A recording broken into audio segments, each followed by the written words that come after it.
think we have all been there when we have been called a racial slur like negrito, moreno, indio, right?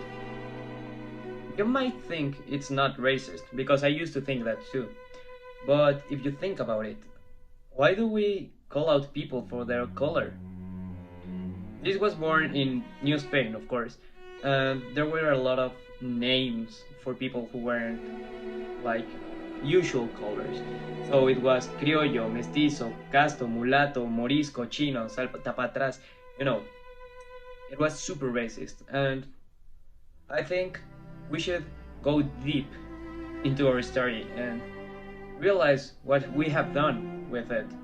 Okay, so Mexican history has been whitewashed before, and before Mexico was even called Mexico, this happened. And I don't blame you because you don't know this. I had to look it up too. So we all know Vicente Guerrero. He comes from Guerrero, and you might like to think he was either white or a little bit moreno.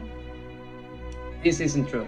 He was black, from a black community in Guerrero, from a black family in Guerrero, and of course, the troops he fought with called him Negro, because that's what he was. And this goes back even further. For example, Bernal Diaz, one of the conquistadors, said that Moctezuma wasn't not that black, well, moreno. And we like to think of Moctezuma as, you know, this long hair, mustache, and really pointy face with the hook nose. And history has been really rough with other people who aren't white. And we can see it today.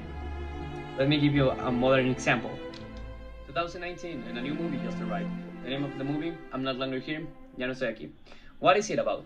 Okay, so the movie, it's about a guy who lives in Monterrey, who is originally from Monterrey, and he's part of a counterculture movement. And he just likes to dance, you know. He goes to the US, and when he comes back, his culture has disappeared. And people from Monterrey were pretty upset with this movie, and they called the protagonist Indio, Bajo del Cerro, Naco, Chundo, Patarrajada. Patarrajada means that he doesn't have shoes. And this is not only racist, but also class related, because people like to think in Mexico that because you're brown, you're poor, and because you're white, you're rich. And this problem started over 500 years ago, and we see it here nowadays as hard as we saw it 500 years ago, and we don't see a problem with it. And it's really bad for Mexican society to still think in this way. Mexico has been spoon-fed racism, and we don't think it's such a big problem, but the Socratic method can show us that it actually is. Because how did white people get richer than brown people, right? Thanks to racism. And we can see it on the statistics. And as long as we keep thinking this way, that it isn't such a big problem, or that it's okay, it's not gonna get any better anytime soon. So I would say the best way to debate against someone who thinks racism isn't a real thing or it's not a big deal would be to use the Socratic method, asking them why of things. Why do white people make more money? Why do white people have more power?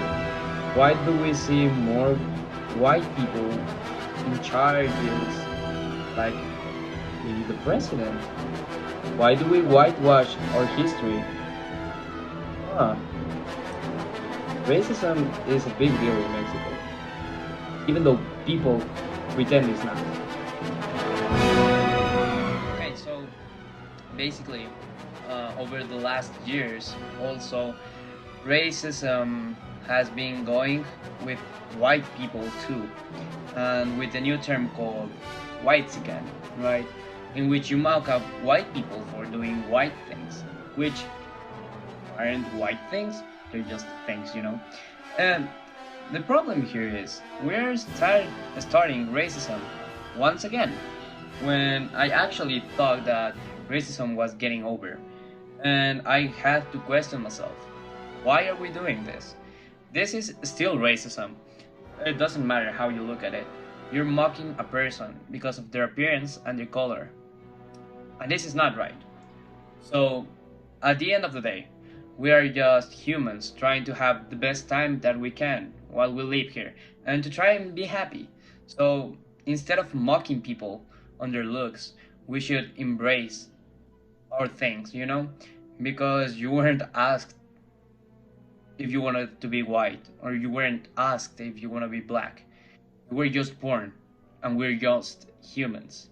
And that's our nature. That's it.